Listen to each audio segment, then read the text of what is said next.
Nandito na ako sa may paragliding area. So naka-close na lang siya ngayon. Yan. Ayan yung entry guys. So ano na siya ngayon, close na. So dyan yung paragliding. So ito yung matatanaw mo dun sa baba. Pagka nado kasi may parking ko. So ito yung makikita mo yung lugar nito. So medyo malinis yun dun eh, kasi nga jump off naman sa paraglide. Okay, so dito yan guys.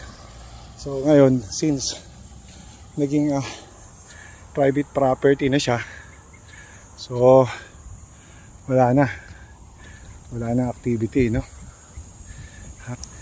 Ayun, no? So wala na, naging no trespassing na yung area.